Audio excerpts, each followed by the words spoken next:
Welcome to Pixel Therapy, the video game podcast where we look at the games we play through the lens of the player, where what you play is just as important as how you play it, and where emotional intelligence is a critical stat. I'm your co-host, Jamie, pronouns she, her, And I'm your co-host, Spencer, pronouns they, them. and this is Pixel Therapy. Let's Woo! start, as we always do, with our Patreon shoutouts. It's our special thank you to everyone who subscribed at our Patreon name in the credits tier. So that's a very big thank you to Genevieve, Lindsay, Pim Hatai, CD Mess, Ava, Sammy, and Alexis. Thank you all so much for your continued support as we roll into this lovely new year of 2024. I don't We know why it's crawl our lovely. way Yeah, in. crawl, drag our steaming carcasses into the new year. Remember, if you want to get your name in the credits, you can hop on over to patreon.com/pixeltherapypod, where you can subscribe for free to get updates about our streams and public episodes, or for as little as $2 a month, you can get access to monthly bonus episode of Pixel Therapy that's exclusive to Patreon. For our Patreon bonus episode for December, we talked about this year's Game Awards and the cozy turn-based RPG Sea of Stars. And I'm sure in another couple of weeks here, when we do our episode for January, we'll be doing our annual draft or something in that vein. And I am embarrassed to speak about the results of last year. Let's not. Yeah, we might just move forward. You know, just always be looking forward. That's what they say, right? That's the Pixel Therapy motto. Pixel Therapy motto. What came before is dead. Unless, of course, you want to become a Patreon subscriber, in which case you'll get access to over. I tried to combine the words over and almost, and those do not form a word. It's over 3 years of bonus episodes. Wow. So in that case, the past is not dead, and you actually could get a lot of value for your $2 if you wanted to. You should live in the past. You should live in the past and come listen to all of our past opinions and past podcasting. If you're looking for other ways to support the show, please consider rating and reviewing us on Apple Podcasts because every review there does matter for a small podcast like us. And you can also catch us streaming our Let's Play series, Pixel Therapy Plays, over on youtube.com/@pixeltherapypod, where we are live most Tuesdays and Thursdays at 8 p.m. Eastern, playing games like Alan Wake 2, Jasant, Thirsty Suitors, Lake, In Stars and Time, all the fun things. So be sure to come on over to the Pixel Therapy Pod YouTube channel, like, subscribe, and click the bell icon to get notifications every time we go live. And of course, after all that, know that no matter how you choose to engage with us, we appreciate you being here all the same. All right, it's time to get cozy, pull up an armchair, feel free to lie down on the couch. Let's talk about our feelings. Spencer, how are you today? Honestly, Jamie, just hearing you read all those names out loud, I'm proud of our little streaming endeavor. That was something we started in 2023. Sure and was. I know it's a marathon and not a sprint. Yeah. But I remember like when the thought of streaming felt like this insurmountable thing, like how would we even do that? And then now here we are having streamed a veritable list of great games and continuing to do so. We're streamers. Yeah, it's like, so thank you, Jamie. And thank anyone listening. I think I don't know, I'm just really feeling very thankful for anyone who chooses to pop in and watch or listen to our podcast. Got those end of the year, new year feels, and just thank you all. Thank you. I'm glad you took a moment to say that. It's been really fun just getting to play games together, which isn't something we get to do very often because we both are more single player gamers. So that aspect of it has been fun. I feel like, I get to hang out with Spencer a couple of more times a week than I already was. Oh, it's great. I don't know how our partners feel about it, but no, I'm just kidding. They're fine. They've accepted by now. Yeah. They got their own things going on. Yeah. But yeah, at anytime anybody's tuned in to a stream and been in the chat with us, it's been so fun. We've had a lot of good support over on YouTube, lots of good comments and likes, and some of our videos getting quite a few eyeballs on them. And, we're, like I said earlier, we're small podcasts, we're small content creators. The numbers are not big, no matter how you slice them. So we just feel so appreciative of the folks who are turning up, who are giving us a few bucks every month to check out our content, who are downloading, who are watching Mm. the streams, like, just the fact that anybody wants to come listen to us couple chuckleheads, on a microphone or watch us play a game is yeah, it's really nice. Yeah. Yeah. So, It thanks brings me everybody. back, to our oh, sorry, say that again. I just said thank you. Thank you, Oh, everyone. yeah, I thanks, was wrapping everyone. up. Good. No, it was just reminding me of, like, 10 years ago when I would go to Jamie's apartment and lay on her couch and cry about my life and watch her play, video games, and so now we get to do that virtually, like, every week, so it's Yeah, good. yeah. There seems to be less crying. Also, Yeah, less crying. I It's don't good. remember you coming over and crying very often, if I'm being honest. There was definitely a lot of talking. I Yeah. I do think in that sense, our partners are probably appreciative that we have this outlet that they don't That's have to be true. present in the room for. I Yeah. just remember the what was it like one of the first few times we hung out with your current partner. I feel like afterwards you had asked him if he had a good time or not. And he said something about like, yeah, it'd be fun to like talk more next time or something like that. Just Yeah. like basically implying that Spencer and I had sucked all the oxygen out of the room. And he was Yeah. like, yeah, no, they seem, Jamie and Colt seem great. Like maybe next time I'll get to talk I got to get to know them a little bit better. more. Yeah, it was good. Good stuff. Yeah, we need this just as much as we need you. Yes, absolutely. Um, well, Spencer, it's somehow time for another Game of the Year episode. Oh my It god. is wild to feel like a whole year went by I know. and that we have had our 2023 in games. And so we're going to do our usual Game of the Year stuff. We're going to give out silly awards. We're going to talk through our favorite games of the year. We're going to talk about our favorite character. We're going to talk about some of our gaming like patterns and stuff this year. Mm, But I did want to just start by we're not part of the games industry in really any way. We're just fans. mhm, But I even as a fan, it's been hard to ignore the massive amount of layoffs that have happened in the games industry this year. And it really, I'm not the only person noticing or commenting on this by far. But it's just been sad to see mm, this huge year of games. Like so many fantastic games came out this year. The games industry made so much money. There's so many big gaming experiences that released. And then on the other side of that coin, it's been an absolutely devastating year for layoffs in the games industry. And mm, kind of watching those 2 things happen and holding both of those things is something I wanna continue to do because these games don't just come out of nowhere, like, they take mhm, a ton of work and effort from a lot of people. We tend to uphold, certain auteurs and directors as, like, mm, the celebrities of the industry, but it's the, like, 500 other people that worked on the game totally. that made it what it is, so, yeah, I just wanted to acknowledge that, the estimates, kind of like the unofficial figures around layoffs this year are about 9,000 workers in the games industry lost their jobs, this year, and I pulled a couple quotes here from an article by Ash Parrish writing for The Verge. The article is titled 2023's Great Games Were Overshadowed by a Dark Cloud of Layoffs. And Mm, she opens her piece saying, layoffs are an unfortunate reality of indie industry, but the scope and scale of video game layoffs in 2023 are far beyond a typical year. More than any specific video game or piece of news, layoffs have defined the past 12 months. Companies large and small have felt their impact. Unofficial figures estimate 9,000 workers have been affected. And at the heart of it all are corporations that valued growth at all costs, including people.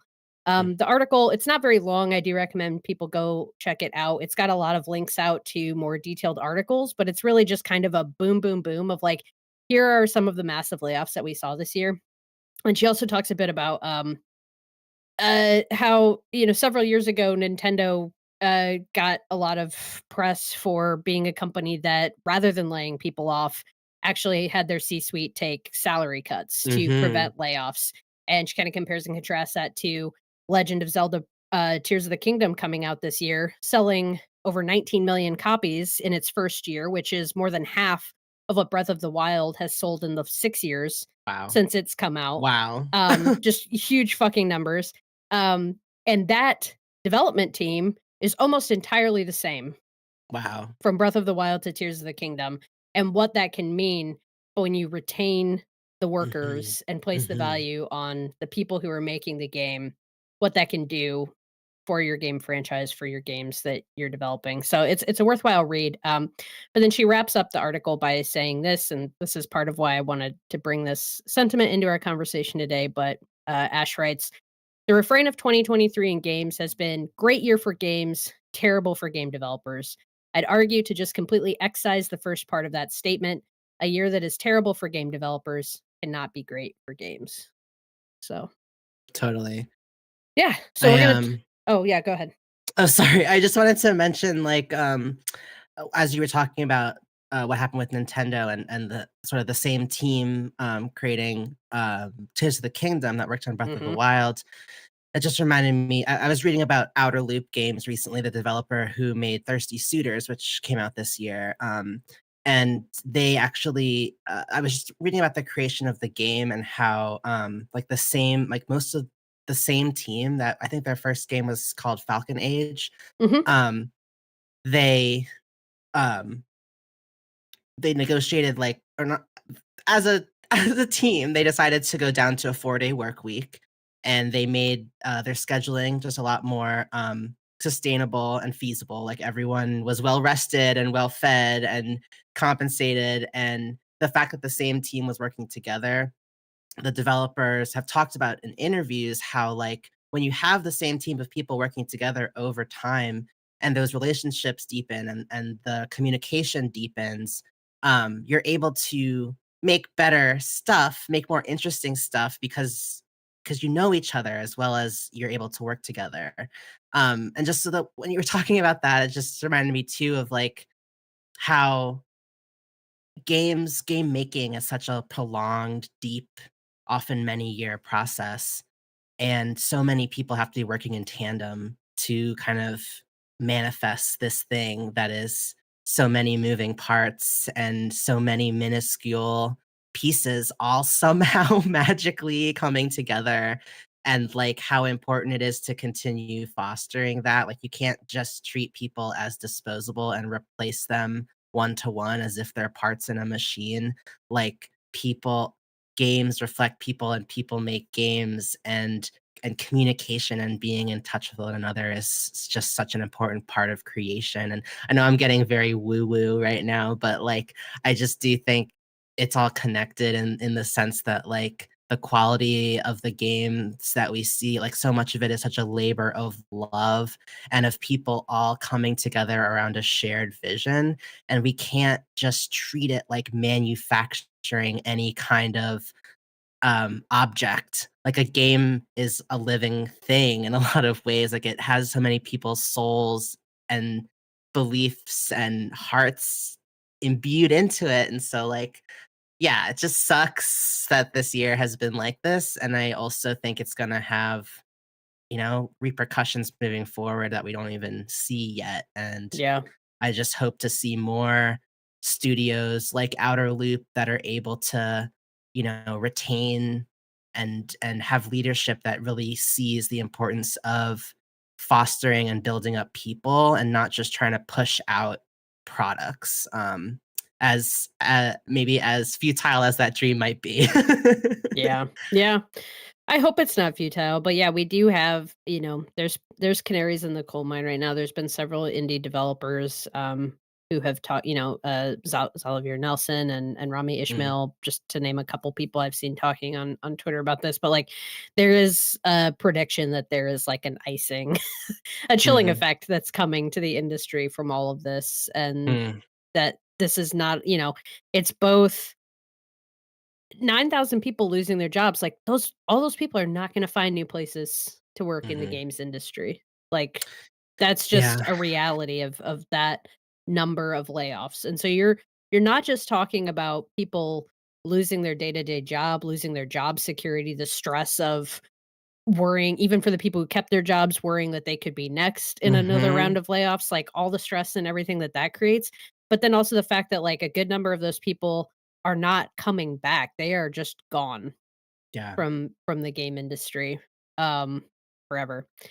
And I think that employee retention matters no matter what industry you're Oh, working yeah, in. I for mean, sure. even for me as a manager working in live event theater in like an administrative capacity, it is so obvious when we came back on the other side of the pandemic and we were struggling with employee retention, it was hard. Like our Mm, quality of service was down, mm, our employee satisfaction was down, the strain mhm, that it put on the team members who were sticking around was way higher. Like when you don't have an environment where employees feel taken care of and where they can stay and work for a significant amount of time, yeah. you're just constantly in a training and onboarding churn, Mm, and people don't flourish in that mm, environment. They don't have time to flourish in that environment or grow or mhm, develop and get, you know, better. I don't know. So totally. it's yeah, it's sad. I feel bad for all the folks who lost work and have had to go through that. Um and I similarly hope that there will be lessons learned from this, but Yeah. I don't know. I don't have a lot of hope that there will be, unfortunately. Yeah. Yeah, yeah. Well, But, let's talk about some yeah, let's let's get out diamonds in the rough.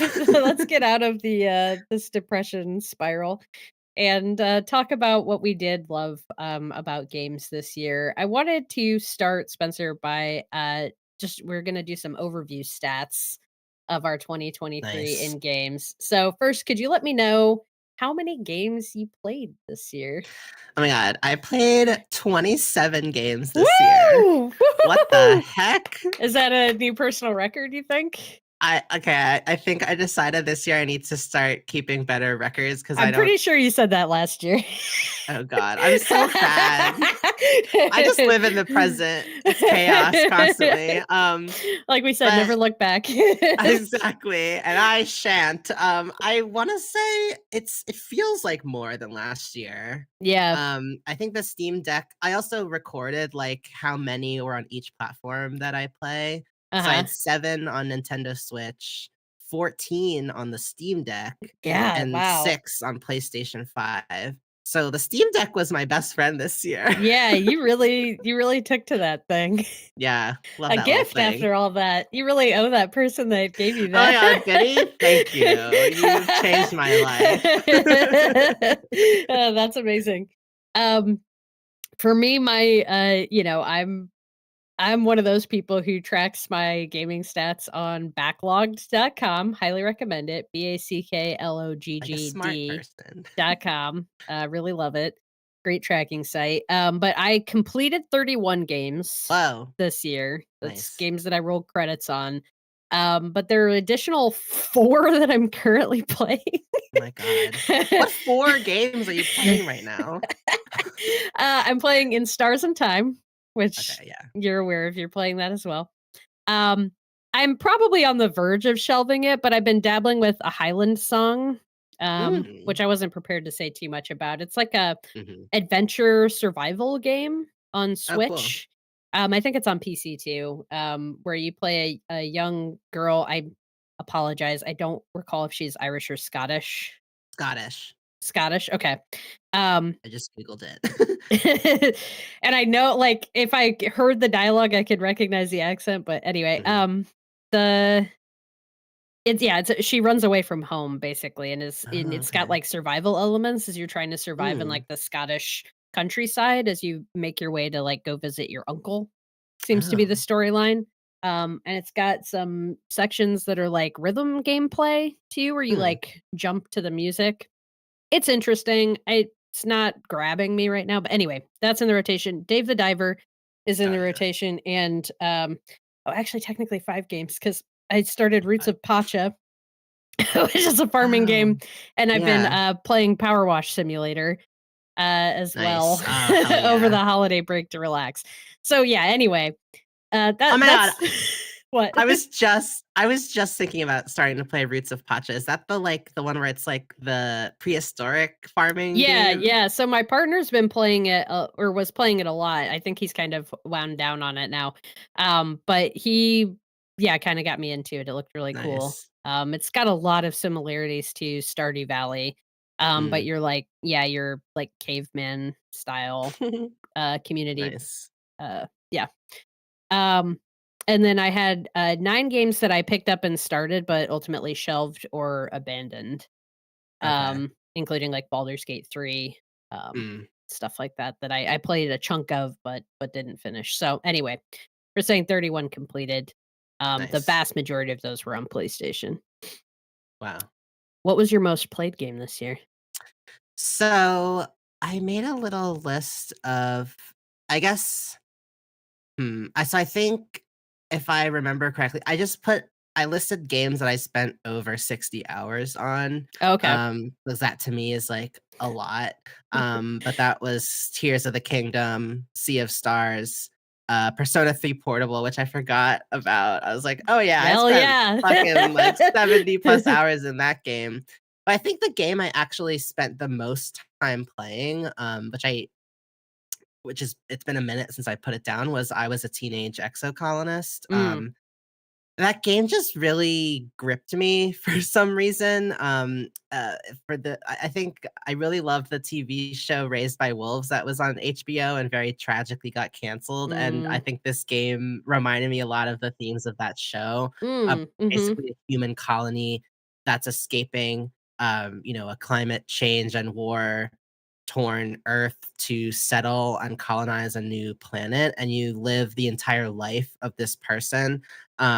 And you're building relationships, you're finding your place in the world, you're finding your role in society, and you're also contributing to what does society look like if we're starting from scratch and sort of removing ourselves from established societal structures like capitalism or like doctrines around certain religious majorities and political systems and things like that. And I just found it to be very enjoyable. I was a teenage exocolonist. I remember I kept playing it for like weeks after we had talked about it on the show. And yeah, so yeah, what about you?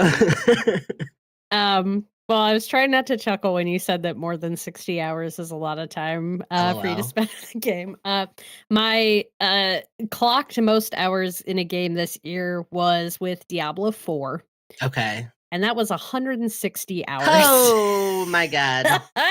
That also, like, fucked up my PlayStation sends you, like, your end of year stats, Yeah, and, yeah. like, that's the like, basically the only game I played multiplayer, but I played 160 hours of it, and so PlayStation's like, "You're the squad champ, like, you're Oh my always God. playing with your crew," and I'm Oh like, God. I'm Yeah. so not," but, like, if you compare that 160 hours to all the time I spent playing by myself, it's a Mhm. nothing, it's a drop in the bucket, but Oh yeah, my God. anyway, that really cracked me up. Hilarious.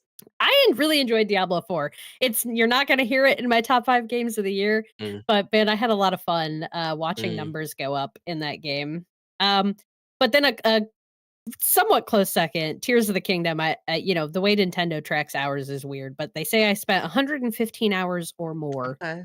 in Tears Or of the I Kingdom. know, it's the or more for me, like, which Like, is what does it? that mean? Just tell Yeah. me, like, is it 115 or is it more? I don't know. Just tell me how many hours I spent. But yeah, Mm, anyway, um, yeah, Diablo 4 and Tears of the Kingdom, most played games this year. I'm nice. not mad about that. I feel like two ends of the spectrum. Range. Yeah. Yeah, right. What was unique about gaming for you in 2023? What changed or maybe Um, didn't? I mean, I feel like, in terms of what was unique about gaming this year, I wanna say, like, my first instinct is, like, thematically, I felt like we had a lot of games about time loops and multiverses and r reckoning with the end of the world, Yeah. which That in topical, I particular, guess. double click on that. A lot of games talking about, like, the collapse of society Yeah, and, this like, year. who do we wanna be in that? So I Yeah. guess, considering that games take several years to make and it's a very, like, focused and kind of siloed process, it's interesting to me that there's seems to be this universal shared unconscious, like, anxiety Mm, or dreaming or, future imagining that we all seem to be touched with across yeah. genres and interests that is Video funny to games see have manifesting. moved beyond their sad dad era and have Yeah, entered the, existential crisis about the current climate absolutely. apocalypse era. Yes. So that's just been funny to I feel like I've done a lot of introspection thanks to gaming this year. I think, hmm, I would say I think I experimented a little bit more with games that I might not have thought were for me. I think most recently I've started picking up this game called Against the Storm that I've been really, really enjoying. It would probably be entering my most played list if I had been playing the bulk of it near the end of the year and not the start of 2024. But it's a genre that's like totally outside what I would normally pick for myself.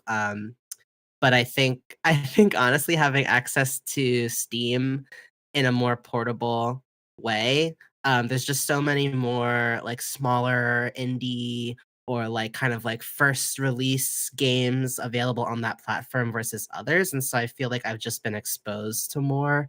Um, I think usually in the past, I would sort of be like, "This is gonna be my game for the next X period of time." Like, I wasn't really someone who liked to jump around between several at once, but I'm doing that more, and I think I'm just less feeling like I have to be monogamous with one game at a time.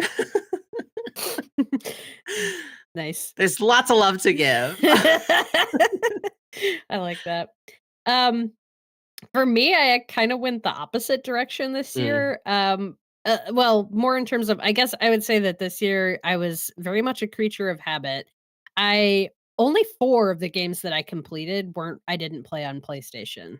mm, And that is unusual. That like compared to 12 out of like the 30 or so games I played last year weren't played on PlayStation. This year it was like PlayStation was the only place I wanted to play. wow, I yeah. found that I had trouble like maintaining focus playing on other platforms or just Mm, like didn't enjoy the experience as much. I've become so I already am a bit of a Sony pony, like have always been a fan of mhm. Sony, but like got that DualSense 5, like, I just the Yeah. interface, I've got the trophies that I enjoy going for there, and unless it was a really excellent game like Tears of the Kingdom, there wasn't a lot or Cosmic Wheel Sisterhood on Steam Deck, there Mm, wasn't a lot that was pulling me away and, like, holding my attention other places. Even something like Baldur's Gate 3, was not able to it made me a PC gamer for a week, and then I fell off of it. mm, But yeah, I've just really found that I have a specific way that I like to play a video game and that holds my attention the best. And I struggle to um yeah, I don't know what it is about the Xbox interface, but I checked out yeah. way less Mhm, on Game Pass. I actually ended up canceling my Game Pass subscription because I just wasn't mhm. playing things there and I'm just paying this monthly price. So yeah, I guess It's this like the year I kind of Netflix of like games. yeah, I kinda, like, pulled back this year and just, like, stuck with where I felt the most comfortable, and was still able to play, I think that speaks to the library because I was still able Mm, to play, basically everything that I wanted to on nice. PlayStation and really only branched out for the few things that weren't there. Um, Yeah. yeah, so we'll see what next year brings, but this year I definitely, like, scaled back the variety of ways I was playing. Word. Yeah, I feel like with Game Pass, what I mean by the Netflix of games is, like, I feel like I just end up browsing, browsing, browsing, and Yeah, not ready to commit to any of them. yep. So I don't know what it is about that interface. It's too much like I'm on my Windows computer. I Yeah. don't know what it is. Yeah, I'll, like, turn on my Xbox just to look through the Game Pass library, add things to my list, maybe download a game, and then while the game's downloading, I'm like, "Well, it's downloading, so I'll go Yeah. play something else," and then I'll never fucking come back to play that Yeah. game. Like, Yeah. honestly, like, I played Starfield. That Oh, was right. several hours on Xbox. I didn't even finish Starfield. Like, Mm, I just lost me. mm, Um but, like, that was probably the most time I spent on my Xbox, and then after I canceled my Game Pass subscription, I had, like, a week left, and I was like, "I'm gonna bang out Cocoon real quick Mm. so that I don't have to buy that." But, Yeah. like, I know when I got the Xbox and I got Game Pass, I was like, "I'm gonna be able to try so many games," Uh, and it really hasn't resulted in that. Like, it did for a bit, but it's, like, I do try more games, but then I just, like, I don't connect with them yep. as well, and I feel like there's so many other things that I could be trying that it's hard for me to stick with it.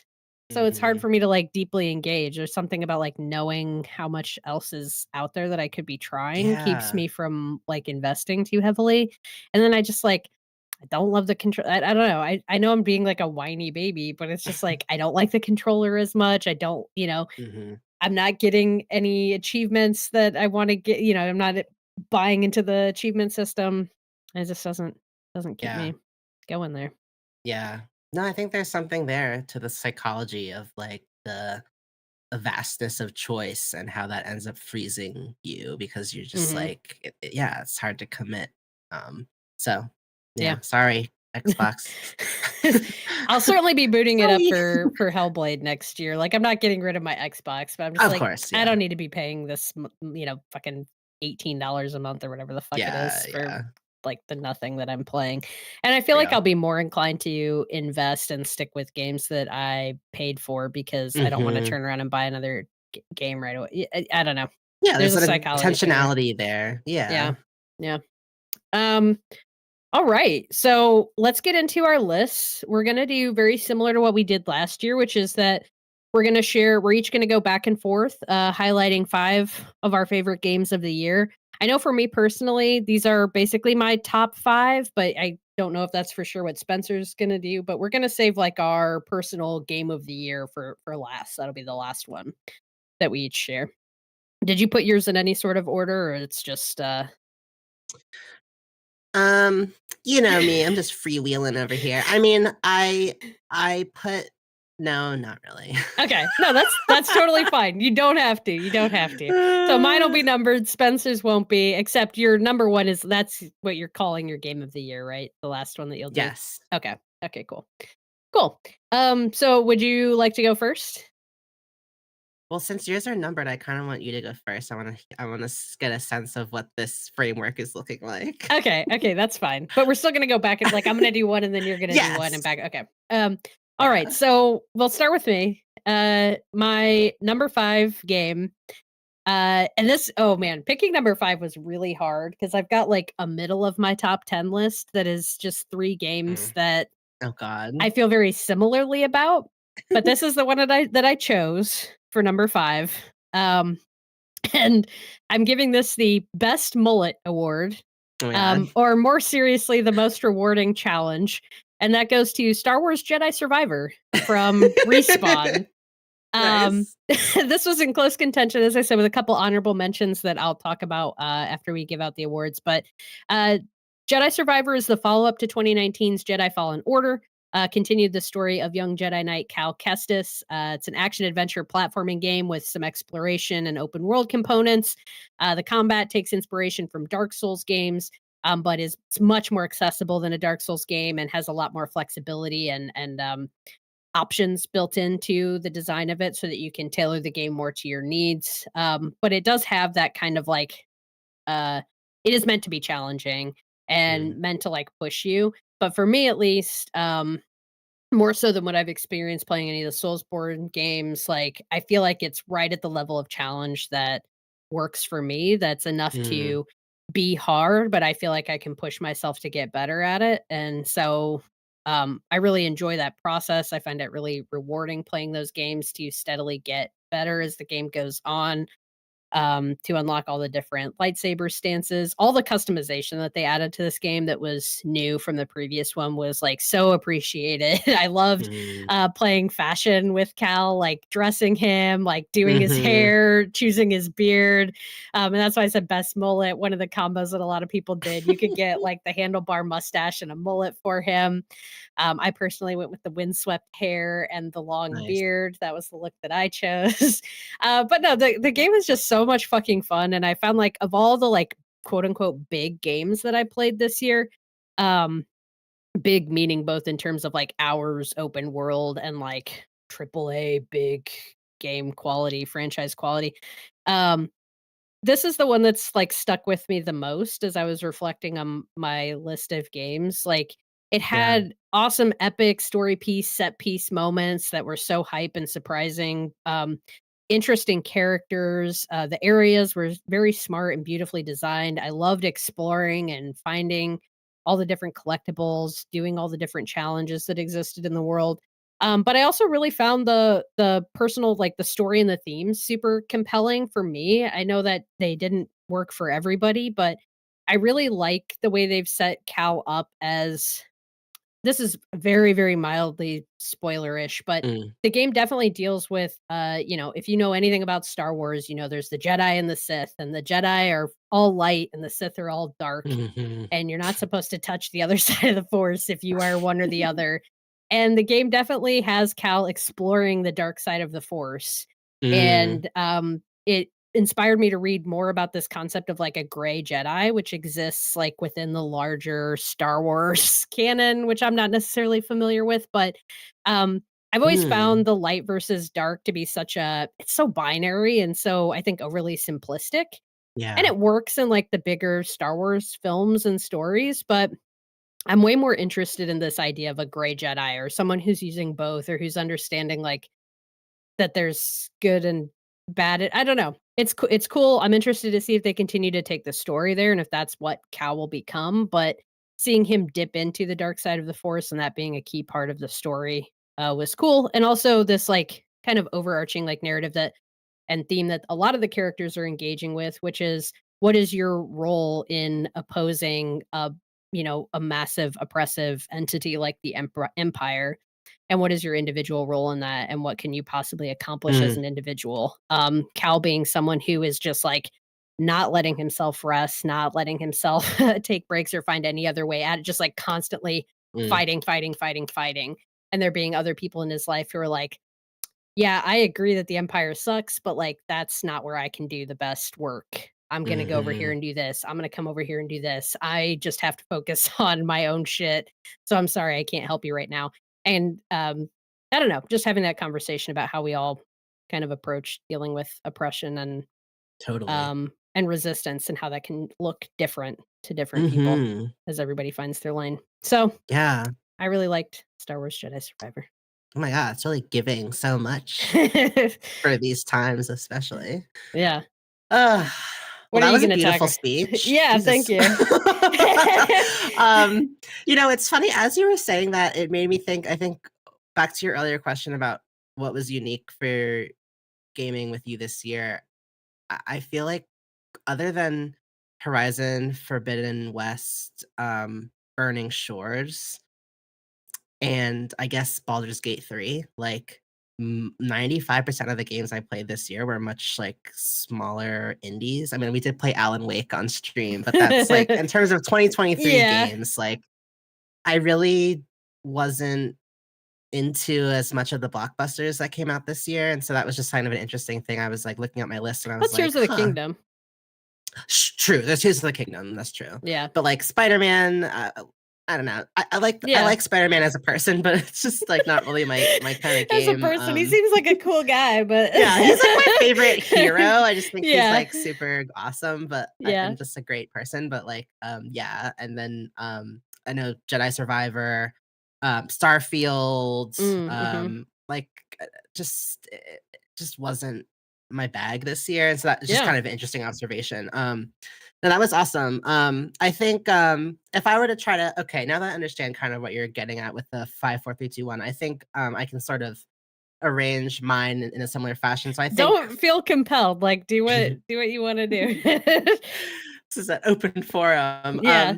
Well, okay, I guess I kind of, the way I listed them out is kind of already going in sort of the order that I would put them in. But my first award is called the Cheaper Than Therapy Award, and that award is going to Thirsty Suitors, which I Yes. mentioned a little bit earlier, coming from Outer Loop Games. And I think, the Outer Loop team has talked about how this is a game they don't think could have been made even 5 years ago, specifically a game focused on the South Asian community, a queer immigrant community, this story that is so specific to a certain identity and community.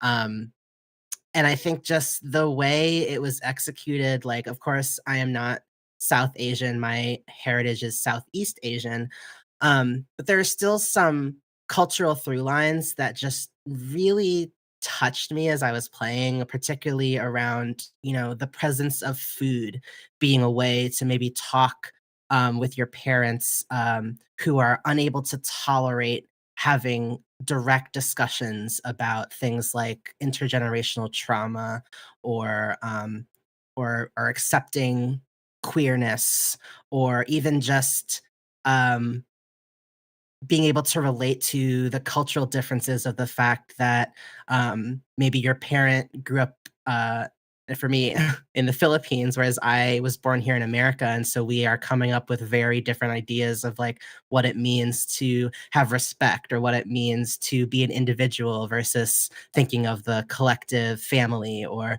different ideas of, what our dreams look like or what our life goals should be. Just um the dynamics there among, um, family and partners and friendships and the pressures of growing up as like a, first or second generation, immigrant family. Like, it's just having that all be there and not in a way that was aimed at educating anyone, but just existing in its own truth and not having to make any apologies or, or negotiations or compromises for itself to be palatable to a large audience. I just think it was such a gift to see. And there are a lot of, writers out there who have been talking about this from their own perspectives, being South Asian specifically, and so I definitely recommend, going out and reading, some of those pieces. But it's just like, and we linked a couple of those when we talked about it on the show. But I really appreciated this game, not just for that, but also the fact that it was combining like Tony Hawk Pro Skater and, like, cooking and open world adventuring and, like, even, like, not necessarily dating sim, but just some of that sim element, like, there's turn-based battles that like, it's there's cooking, like, it Yeah. has it all, There's, like, 2 games this year that had so many more varied mechanics in them than I expected, and that was Thirsty Suitors and Dave the Diver, and only one of yes. those is an indie game, so Yes. Yeah, No, it's an incredible accomplishment, it's also just an aesthetic dream. I mean, the colors, the animation style, the movement and life in the the game, music. the music, the voice acting, like, it's a truly great game. It's lovingly put together. The details are all there, and it's telling a very heartfelt story without making itself palatable to people.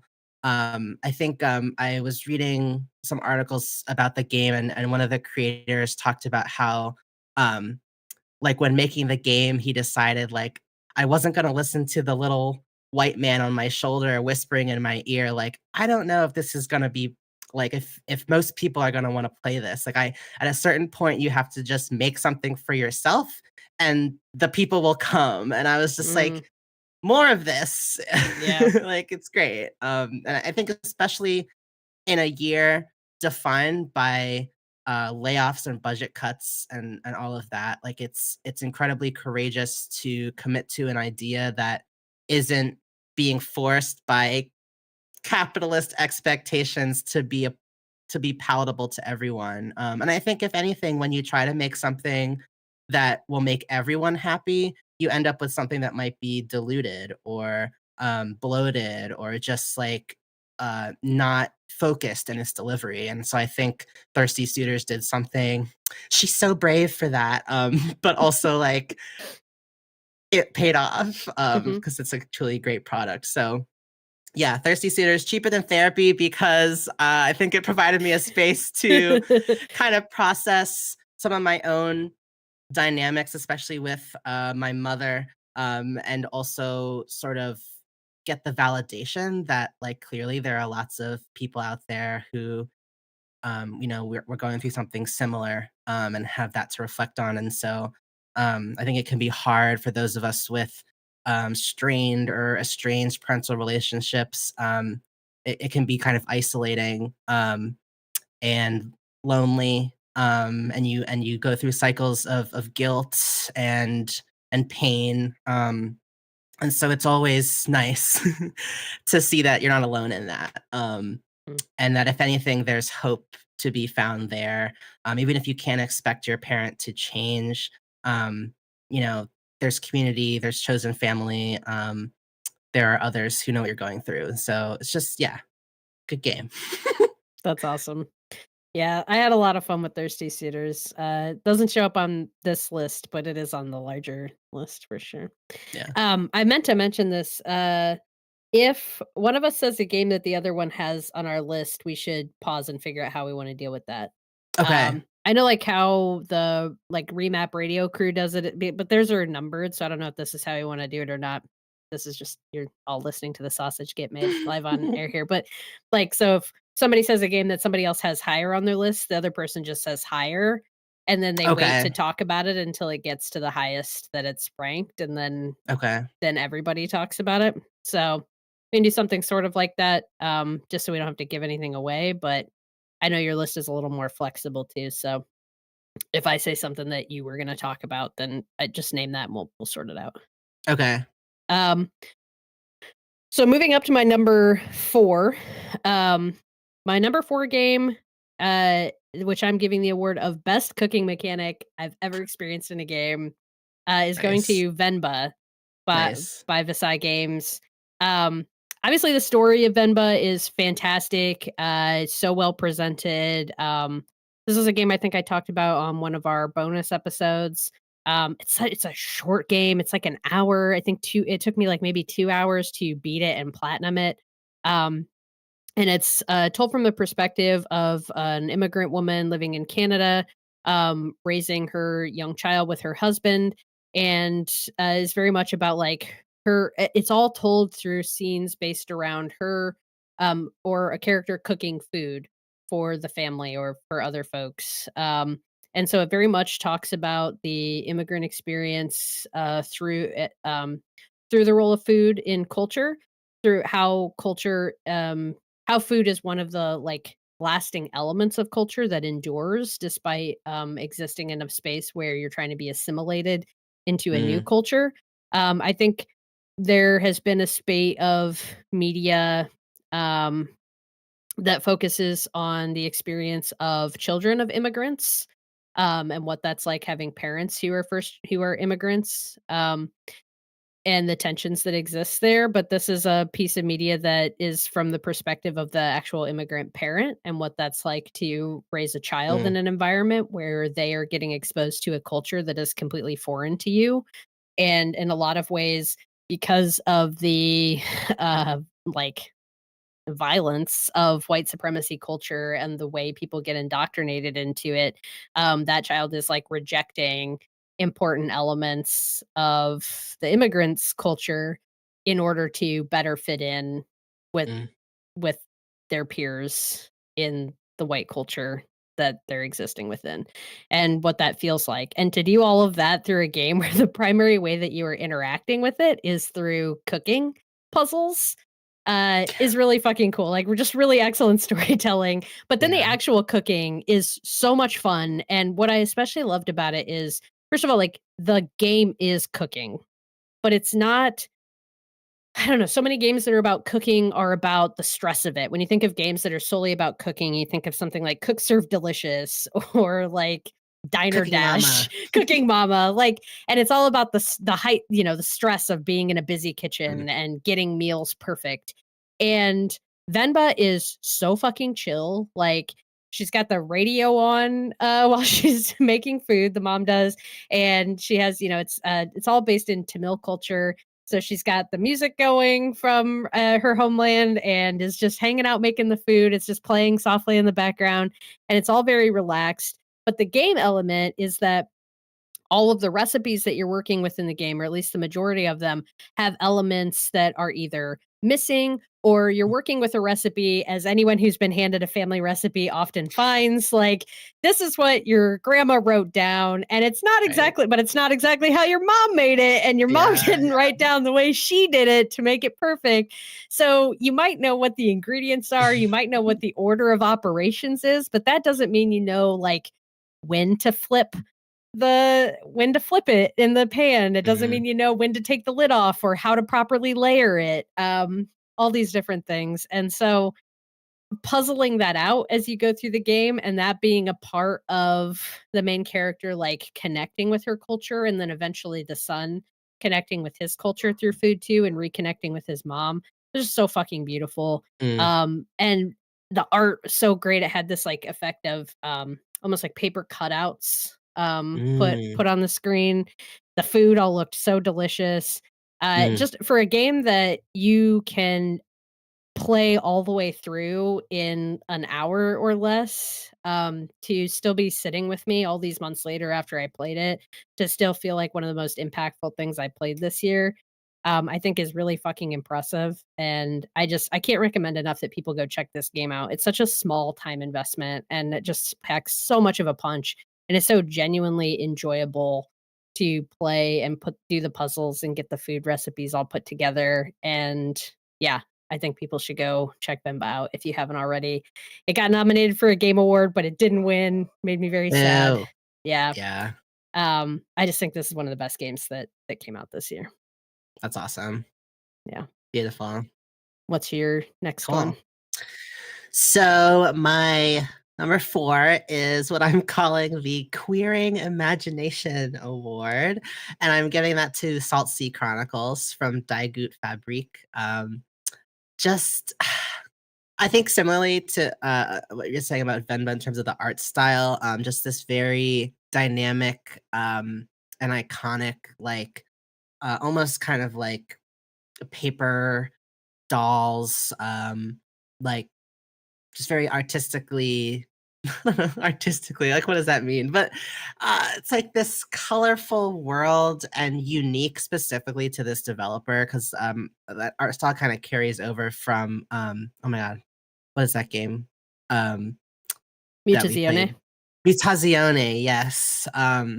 Just this stylized, immediately recognizable style, of people who look kind of human, kind of not, but yet their humanity shines through all the same. I think a great strength of Salt Sea Chronicles was the narrative and writing and world building.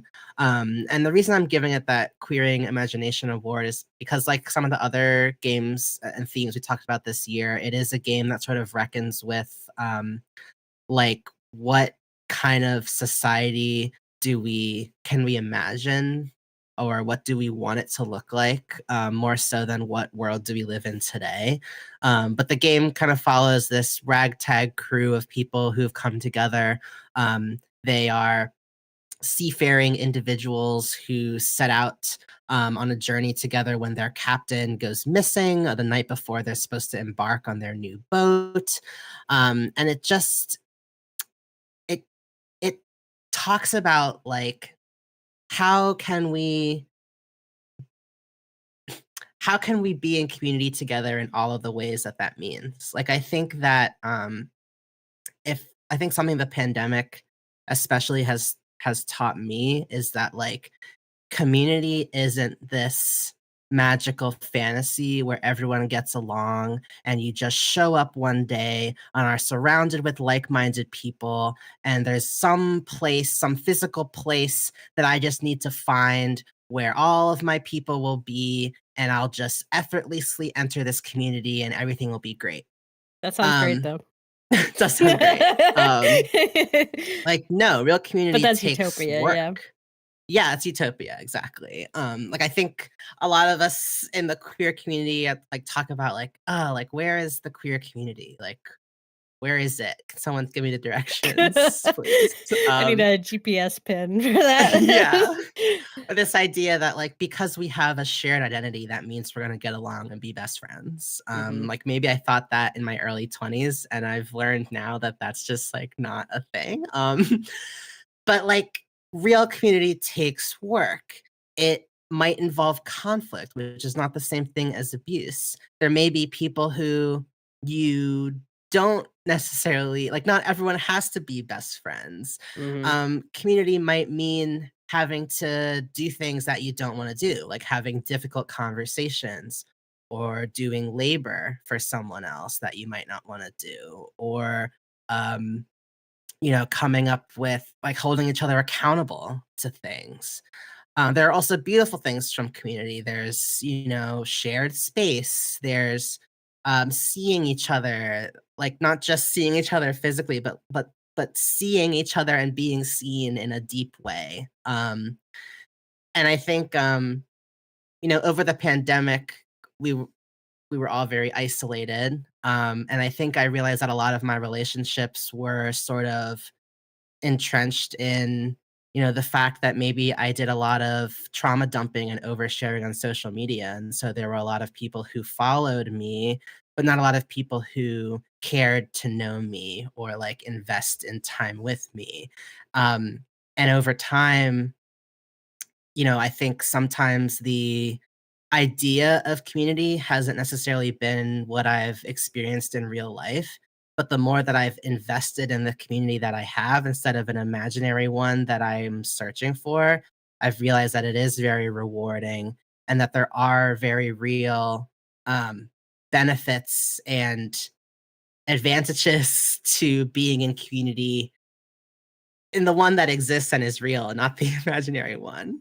I know I'm like, I No, don't know you're if I'm great. I hope I'm You're not great. losing anyone, but, You're not I losing think me, and as your primary audience right now, Thank you, yeah. sitting here on the other side of the computer screen. No, you can. But I think, Salt Sea Chronicles just was a game that kind of was talking about that too. Like, your crew isn't this magical fantasy RPG team where the power of friendship keeps everyone together and everyone gets along and is the perfect counterpart to each other. Like, there is conflict, there is failure, there is upsetting each other, there's like dislikes and compatibility and incompatibility. And it's just felt very real in a way Mhm. that I think is important. What it was important for me as I'm entering my 30s to kind of understand and internalize is that, like, just because like, not everyone's gonna be your soulmate, but that doesn't mean that there's not a reason to reach out and connect with each other. Like, I think if anything, being exposed to people who are very different from you, is an important way to keep your heart and mind open to other perspectives within reason. I'm not saying, like, we should go out and, like, Yeah. be best friends with people who want us eradicated.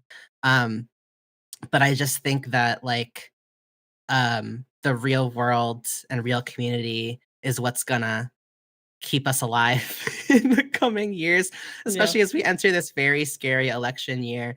Like, I think of how, very recently we had a horrible incident in our home where it flooded and there was literally water gushing into our home and we couldn't stop it. And it was right before the holidays. And we were calling like the corporate numbers you're supposed to call, but it was a neighbor who happened to know the phone number of a person who lived in town who was a plumber. And like all of those dots connected and got us the help we needed within a couple hours, whereas the numbers I was supposed to call and the processes I was supposed to follow were telling me that they wouldn't be able to come out for several days.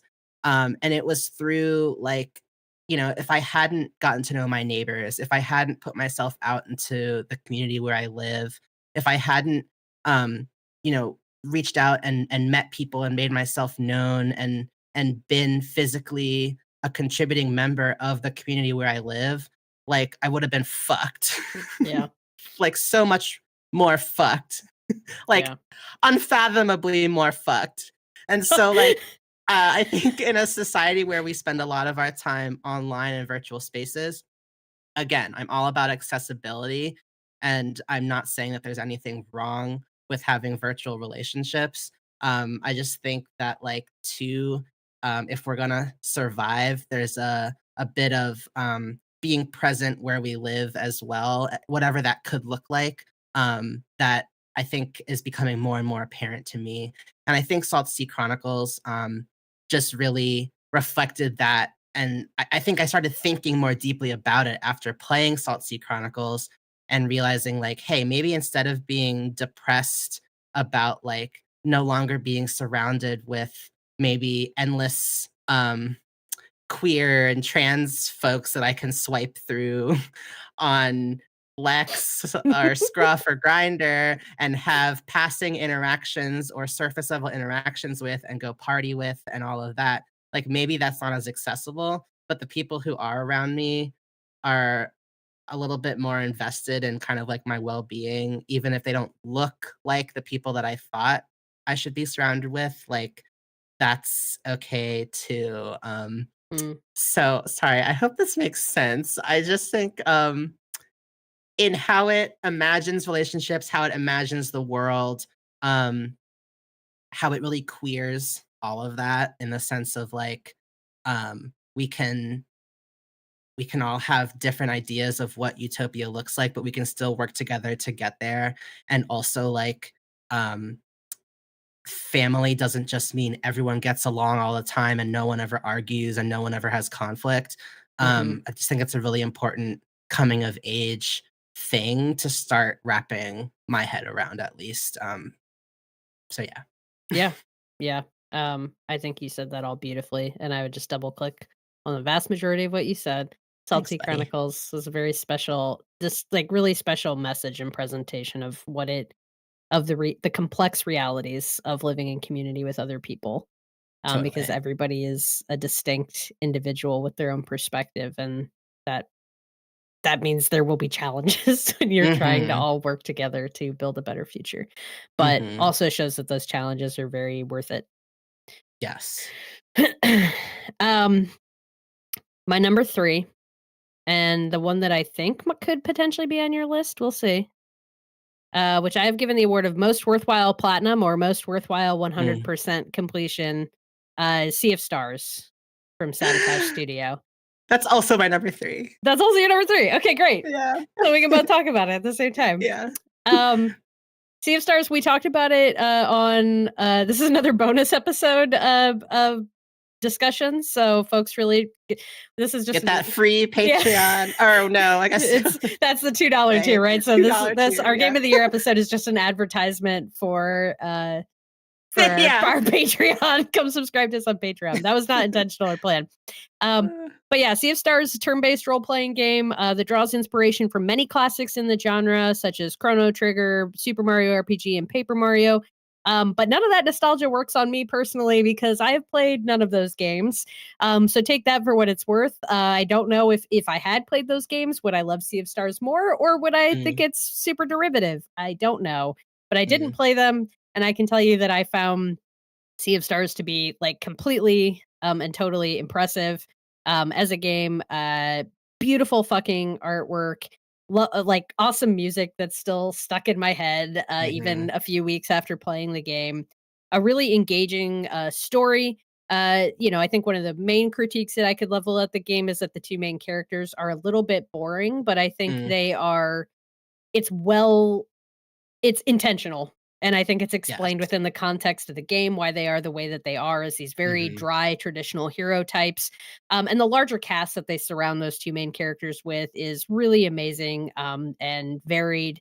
The obvious standout being their best friend, Garl, who is just a delightful character all yeah, around, a perhaps unrealistically friendly type of character. I would say there's a level of cartoonishness to the way characters are presented. They're not the mhm, most complex or completely human characters that I've encountered in the game. But that said, it had this sort of fairy tale uh cartoon. I don't know. It was all very heightened and positive and comforting, like wrapping yeah, yourself in a warm, cozy blanket and just enjoying like how friendly and heartwarming everyone was to each other. mm, And that's not to say mhm, that there weren't darker themes in the game. So I like that it was able to have this cozy vibe while still making space for darker themes like um y- reconciling with grief, There's a whole all the themes in meta narrative is great. The themes of, like, everyone has a role to play,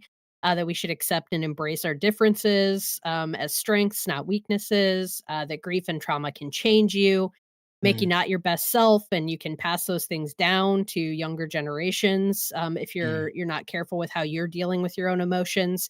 But also that, if you process grief and trauma in a healthy way, you can use that to build resiliency and increase determination. Um, that it's okay to step aside and admit when something's too much for you, and mm, follow the lead of others who are younger. That it's yeah. okay as someone who's in the older generation to step back and let the youth lead, because they might have a healthier perspective or just be, more attuned to what the situation needs. All Yeah. that kind of stuff running through the game. I want to give you a minute to talk about some stuff. I know I just suck all the oxygen out of the air, but I No, absolutely yeah, love yeah. Sea of Stars, and that's why it's number 3 on my list. What do you want to add? Yeah, I mean, as someone who did play a lot of those games growing up, like, I played Paper Mario, I played the Mario RPGs, played, oh my god, there was another one that it was drawing from, and I can't think of it now, but Chrono as someone Trigger who gets mentioned a lot. okay, Chrono Trigger. I didn't finish Chrono Trigger, but I touched that game when I was younger. I didn't play much of it, but like I know like the sense of there being like two heroes who have kind of like red and blue is in Chrono Trigger, but in Sea of Stars, there's like someone who has sun powers and someone has uh Moon. moon powers. um, I I think it was very nostalgic for me, and I think a lot of people playing it, it felt a lot like coming home, and being it was very comforting, and the way things were hidden in the game, often in plain sight, and the game sort of felt like this puzzle box that rewarded exploration and felt very like there was so much more going on beneath the surface, which was deceptively simple, like, all of that was really hitting. Um I on the in defense of not that you were, like, disparaging them in any way, but kind of in this discussion of the protagonist being flat, I've seen a lot of really fun fan theories online about how, like, "Hey, maybe the reason they're kind of flat is because Garl is actually the hero of this story," Mhm. and how it kind of in a lot of ways I think you mentioned especially how the game sort of subverts expectations a lot, and often by choosing um, the more loving or Like, positive positive out. option Yeah. where another traditional RPG might choose to go somewhere darker or, more heartbreaking. Like, this game Mhm. subverts that, but not in a way that feels cheap. If anything, it feels refreshing, Mhm. and I guess contributes it to it feeling cozy. That being said, the award I wrote for what I was giving it was the Cried a River Award because, Yeah. I cried a I, lot during this game. yeah. Yeah, like, full on sobbing through a Yeah. stretch of this game. Yeah. Yeah. With, like, I just yeah, how laughed, I how it cried. deals with death and processing Mhm. that, and yeah. Yeah. And it even like, so there's, like, a normal ending, and there's also a true ending to the game. Mhm. And I think even that true ending, there's still a bittersweetness there Yeah. that, sticks with you. It Mhm. almost reminds me a lot of, like, Ghibli films in the way that it like, maybe the Yeah. ending is happy, but it's also just reminding of just makes you think about life and, uh how we're all just specks in the wind, but in a good Yeah. way. Yeah, like, just this tiny piece of the universe and, like, the larger cosmic, because the game has it has, like, a much smaller scale, like our Heroes on an Adventure thing, but as the story continues and like, there's huge cosmic events happening. Your heroes are working towards becoming gods. Like, there's a Yeah, lot. The game goes places. yeah. The It's combat's yeah. super engaging too. I don't know that we mentioned Yes! the combat, Mhm.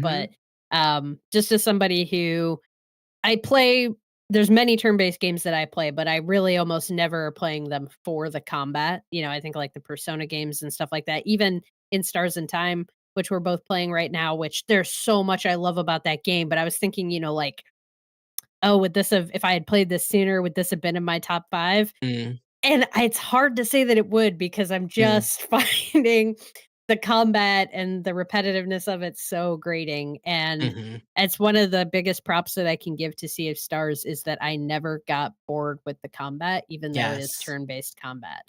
Yes. And they just do little things, like the way you are there's just enough variety going on. For one Yeah. thing, you can press the button at certain moments to make attacks more powerful, to deflect attacks and things like that. So having that interaction with what is happening is really useful.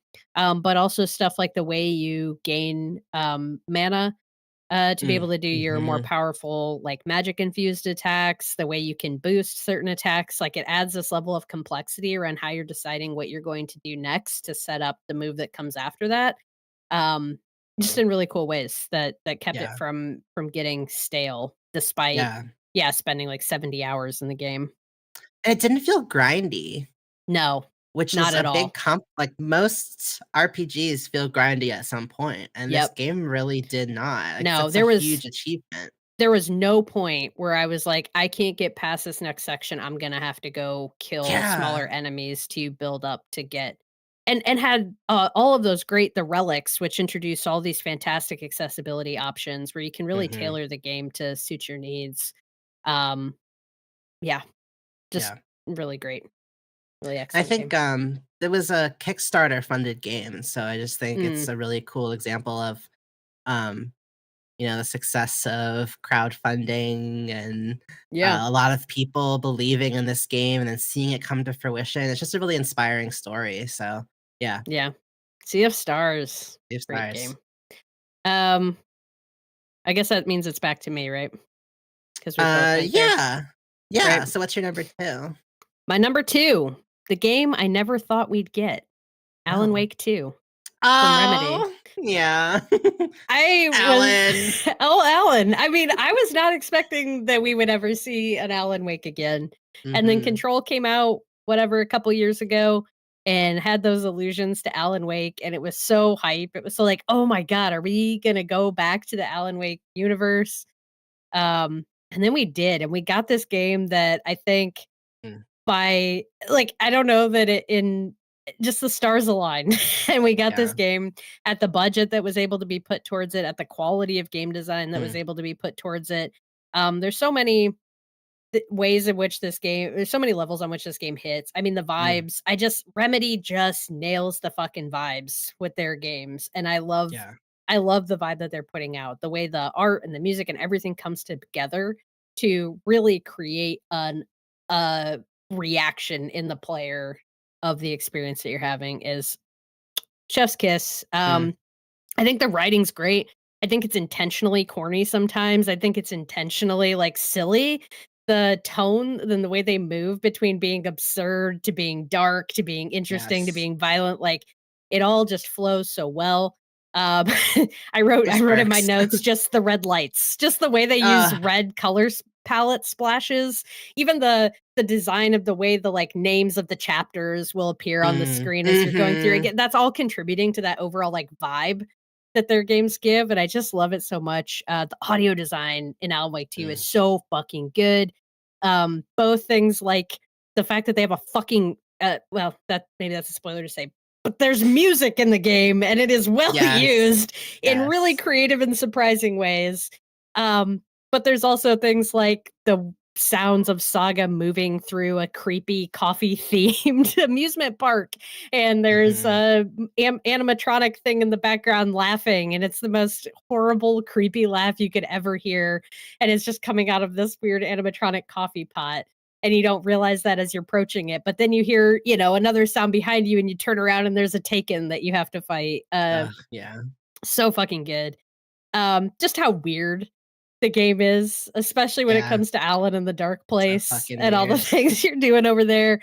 Ati, the janitor, love him being Mm, in this game, a carryover from Control. Love all the little nods to Control and the way those two game worlds have been knit together. It's all very fucking cool. There's so many great surprises in the game playing through it, things that you're just not expecting. I love the, integration with all of the FMV.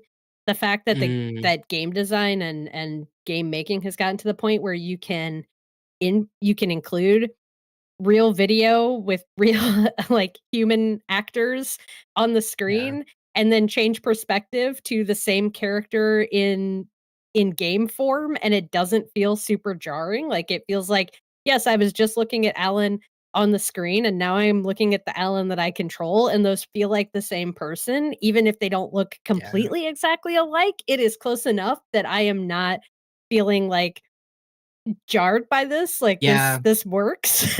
totally. And the way that, Remedy likes to intermix that video footage with video game play is super cool. The set pieces, I mean, I know we're playing through it on the stream. I'm just so excited for you to continue to see the things Same. that are going to come. Like, I get so excited about doing those streams because I'm just like, "Oh, man, Yeah, what's Spencer gonna think of this next thing that yeah, happens?" yeah, And the no, it's game great. just keeps upping that ante with all the different set pieces and imagery that they use. Um, but even beyond all of that, I think the story has, like, the narrative is confusing, and I don't always know, like, I feel a little bit not smart when Mhm, I play Alan Wake because 'cause I'm like, "Am I fully picking up on everything they're doing here, or is there something happening at a level that is beyond my comprehension?" But it yeah, definitely, there's meta narrative and themes happening here that feel like they're both a reflection and a skewering of, like, auteur culture. This mhm, idea of, like, the troubled writer, the great thinker with a dark side. This person who's like, "Oh, woe is me, and how put mm, upon I am by the greatness of my accomplishments." yes, Um, yes, Meanwhile, like, everything that Alan touches and interacts with, like, it's all, like, turns to shit, and he uses mhm, the whole world, like, everything that he encounters is just fodder for his stories.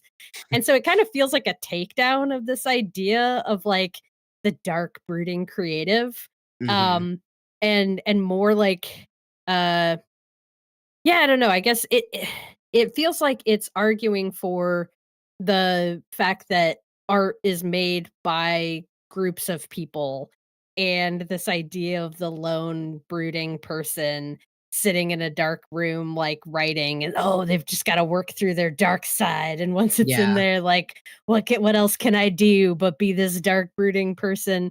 And I can't have real human interactions because it's all just part of the narrative, and how much of, like, an ego trip that is, and yes, how weird it yes. is that we, um, like, lionize these people Exalt and that, yeah, exalt them and celebrate them as, like, this way to exist, and it feels like it's yeah, poking fun at that and kind of being yes, like, "Yeah, no, it takes a lot of people to make these things. You're silly, Alan." While at the same yeah, time, like, I mean, so that's all, like, happening, but also it's telling this creepy story about this writer who's stuck in the dark place and has to write his way out, and I don't know. mhm.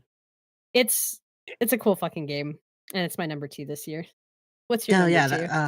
that's excellent, I just before I say mine, Yeah. I just think I'm watching Jamie play Alan 2 on our streams. Check out our YouTube at Pixel Therapy Pod. But, I played Alan Wake 1 earlier this year, and I remember coming out of that game, like, loving to hate Alan. Like, I was just like, "Oh Mhm. god, this has aged terribly. I hate this guy. He's got such an ego trip. He's kind of a misogynist, like, what the F?" And coming into Alan Wake 2, I love him. Like, I love this man. And I just think the way that the story evolved, and I love your read of it as sort of because there was a humor undercurrent in the first game as well, Mhm. but the tone of it was a little bit more I don't know how to describe it, just it was just a little less self-aware, if at least it Yeah, felt it's a that way. product of its age, and it's Yes. interesting to me that, like, sorry, I wanna get back to you. It's just Yeah, interesting to me how at the time playing it, a decade ago or whatever it was when I yeah. did, Mhm. it didn't feel self-aware, and the humor Mm, didn't come through, and it felt way more self-serious. And now playing it, like, 10 years later, all that comes through, and I don't know how much of that is, like, us reading it now, or was that always, like, part mm, of what that was like, I don't know if my media literacy has increased, right. or if actually, like, in reviewing it 10 years later, it's like, it feels more absurd. Like, Mhm. yeah, I don't know how much of it was intentional or not. Yeah. Yeah. But no, it's just it's like an art film of a game. Yeah. Like watching 2 especially, and yes, playing 1 at this time, like, I definitely feel like I'm much more able to appreciate how meta it all is and just the yes, at times, I don't know if I'm smart enough to be playing it, but I'm also like, "Sam Blake, you dog. You rascal, like, this is a genius piece of work." I just love it, and yeah, so I'm just very happy about it as well. Anyway, I don't know, I don't you said it better than me, but No, you're great great. game. My number 2, I gave it the Built a World I Want to Live In award, and that is for the Cosmic Wheel Sisterhood, Mm. from Deconstruct Team. Just what can I say about this game? So you're a witch, a cosmic witch, um, living in space, and you've Like you been knew. exiled, as one does, and you're part of this it's basically like human women across worlds can ascend to witchhood, and you are granted pretty much godlike immortality. And your titular character, or your main character, Fortuna, um, she is a skilled tarot card reader. And so you're building these decks that are actually, I mean, speaking of Alan Wake, you're writing reality with the cards that you draw. And there's this concept of multiple timelines, multiple universes. There's this concept of kind of restarting and striving for different outcomes. You partner with this demonic godlike being named Abramar, and you enter a pact to try to break yourself out of exile because you've been exiled by your coven for being like too powerful, basically, and having this power that is dangerous to time because of the fact that you can basically create the realities you want. The game, I mean, it's the art is absolutely beautiful. The writing, it reminds me of kind of like some of my favorite sci-fi and fantasy writers, like Madeline L'Engle or, oh my gosh, sorry, who am I thinking of? N.K. Jemisin, one of my favorite, sci-fi writers, just sort of like this approach to like the meaning of life and the infinite possibilities and the pain and permanence of loss, and how maybe we can't ever get what we want, and maybe love is not enough, and maybe I could there's just like so much baked into it that makes you laugh and cry and think about what is the meaning of life, and what can I do as just me, and what if I wish for something so much that it consumes me, and what if I lose it all anyway, and like it's just it's so good. It's not Yeah. too long of a game. I think maybe No. like 9 to 12 hours.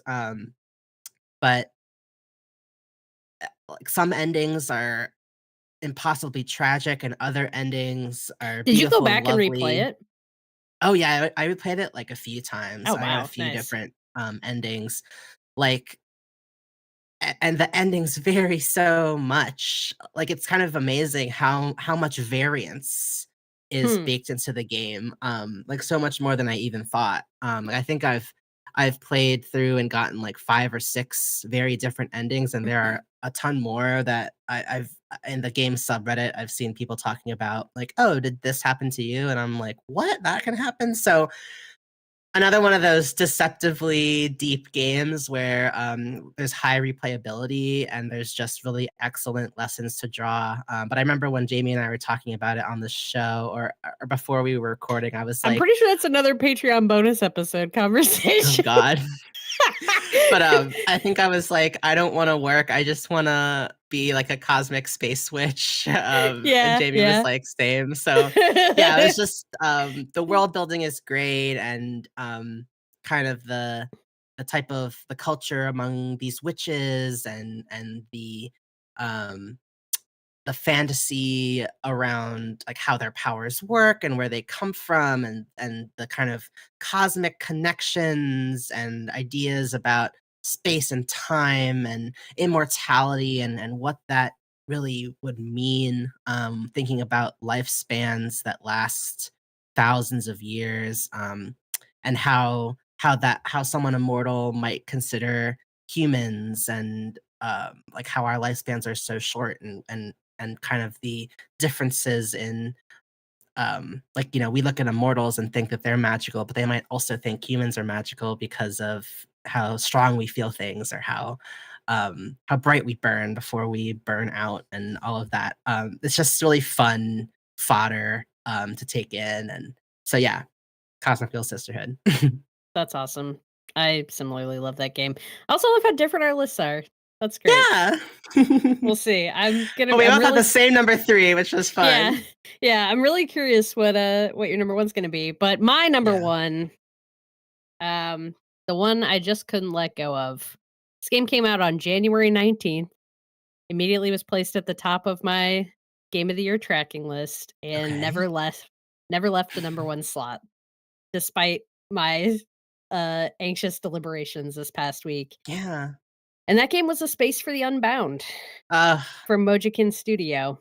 mm, Um, we did a public this one's actually a public episode, conversation, but if folks wanna go back to it came out, January, February, check that out. yeah.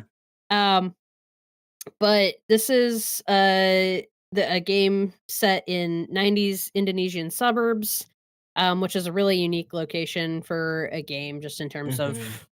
what we see in a lot of games these days. The studio's Indonesian. Um, Beautifully detailed pixel art, like, it with a really unique look to it, um, Yeah. that I absolutely loved. Um, is an adventure game, which those can be hit or miss. Sometimes they're really confusing. It's like, why do I need the duct tape to get the cat out of the bag? I'm Yeah. totally speaking out of my ass, but uh, I never felt frustrated by the adventure game mechanics in this. I really enjoyed exploring the world. Yeah. That suburb town that they built just felt like such a real lived in place. And I believe the studio's director, lead writer, I apologize, I'm forgetting which one he is, has said that is very much grounded in like his experience, like his small town that he grew up in, and Mhm. wanting to like bring that into the game. And you really feel it feels like such a very real spot. But the Mhm. story of the game centers around two teenagers, two high school students who are dating, who get wrapped up in a a plot of superpowers and Mm. jumping into people's minds Mm. and world-ending apocalypse level things happening. And yet at the end of the day, all of that really boils down to this beautiful coming of age story about the impacts of growing up in a home where you're being abused and how that contributes to anxiety, depression, and other dark things, and what that does to a person. Um, Yeah. but that all, uh, that magical realism of the story and the unfolding as you work your way towards that being some of like kind of the ultimate reveals of the game, um, is really good. And I love the main character, Atma, like, playing as him and trying to help out his girlfriend who he believes is in danger slash is possibly causing the apocalypse. Mhm. Um, and petting all the cats and, finding all of the hidden little scenes and just there's so many characters in the game that you can do little things for to like make their lives better and just the way that all plays out, the beautiful little stories, side stories that you can find throughout the game, and then the ultimate kind of ending story, the puzzles were Yeah. all super engaging. Atma early on gets the ability to enter people's minds and help them work through a thing that's creating a barrier for him in the real world. And so that's a huge part of the game is like jumping into people's minds and helping them resolve some sort of trauma or Yeah. challenge that they're experiencing. Like there's a character where you help him reconcile his complicated emotions about his dad like leaving to go be in the war. Mhm. There's a character who lost his brother at a young age and has never processed his grief about that and doesn't allow himself to remember his brother. Um, just a couple examples of Mm. some of the things that you do in the game. It was a game that I enjoyed so much that when I got to the end and realized that I had literally missed like 2 collectibles to get the platinum, I went back and played the whole fucking Oh thing my god. again to get the platinum trophy and unlock the secret ending, which was a really Nice. beautiful little nod, um, to some emotional stuff that happens in the game. Uh, yeah, I absolutely love that game, and it never left the first spot on my list, and so, yeah, my number 1 game of the year Mm, is A Space for the Unbound. awesome. What a great game. That's so funny that I feel like that's my number 1 honorable mention, like, similarly, that game released like, I feel like it defined the year for me, Mm. like, I was like, "Oh, yeah, 2023, the year A Space for the Unbound came out," and I didn't stop thinking about it the whole year, just Yeah. such a beautiful game, like, yeah, I can't add anything else to what you said. Thank you for sharing that. Yeah, Yeah, I it's a mean, great game. I love a coming of age story, I love magical Mhm. realism in stories, Yes. and then I love that it took all those things and, like, it made a superhero story where the main superpower is, like, helping people resolve emotional trauma. Mm. That's pretty fucking We cool. need more of that. Yeah. It's like, Appa's like an X-Men, except his X-Men ability is he, like, gives people Super therapy, therapist. super Yeah. therapy, yeah. I'm Yeah. like, yeah, that's great, and it was just the whole build up to everything was so, bittersweet and had a feeling of a nostalgia for something that for Mm. things I've never even experienced, like, obviously, I have never been to a small Indonesian town in the '90s, but Mhm. it felt nostalgic, Yeah. for this, like, simpler existence sort of a Mm. thing, Mhm. even while these epic things are happening, and as the game turns the corner and you start to understand the underlying mysteries and what's really going on, it was so fucking beautiful. It's another one of the ones that, like, absolutely had me bawling like a baby as Mhm. it approached its final scenes, and Yeah. just had such a beautiful and cathartic ending. Um Yeah. I'm trying to stay vague because I think the experience of the game is worth it and you don't really Mhm. wanna be spoiled. But so much of, like, where that game goes is crucial to what made it so special to me, so Yeah. just gonna Yeah. kinda leave it at that, but that is my game of the Truth. year this year. Amazing. I love that. I think I don't have to spend too much time on my game of the year because I think I don't know, maybe I'm basic for choosing it, but, What? so my game of the year was The Legend of Zelda: Tears of the Kingdom. You can spend as much time as you want, that's a fucking awesome No, I game. mean, But I wait, did think you finish it? okay, I did finish it, Okay. yes, we haven't talked about it, Yeah, no, but we have yes, not I talked did about it. finish That it, ending is yes. like Oh my god, I was so gonna good. so this is so funny because Tears of the Kingdom sorry, I'm interrupting you. I should let you talk No, about your go game. ahead, Tears of go the Kingdom ahead. was gonna be like my top honorable mention Okay, too, yeah. because the fucking ending of that game is the most hype thing I have ever experienced Oh, in a video I game. know, so it just And I just was waiting so it's long to such scream with you about it. catharsis, Yeah, yeah, but yeah. why is Tears of the Kingdom your game of the year? Um, I think for me, it just comes down to I can't talk about this game without crying. I think it just comes down to the fact that the Legend of Zelda games have been such a through line throughout my entire history with video games, period. Um, like all the way back to like Majora's Mask, Ocarina of Time, Twilight Princess, Skyward Sword, like a lot of these games defined my childhood. They were places to escape the abuse that I experienced in my life. And it was also the place where I started to piece together, before I had language to describe it, like, who I was. And so, the fact that this game came out and people immediately like, the fact that Link as a character was designed to be, identifiable with anyone regardless of gender, and the way the game, maybe unintentionally at times, queers gender and gender roles in this hero who is not this hyper masculine, violent, ultra buff, ultra virile, um, like person. It's just such an important piece of media, and I think, you know, the themes in the game of this cyclical nature of a hero and a princess and their kind of cosmic dance throughout games. Like, these games have a lot of the same, maybe, like, high level arc, but each one has its own era and, like, its own taste and sound and, uh like, it never gets old, even though we've all played, like, those of us who have played Legend of Zelda, like, we know what we're getting into, and yet, Nintendo keeps finding ways to make it new. I think especially when we talked about the mechanics in Tears of the Kingdom, like, with, the fact that Ascend, this, like, game-breaking,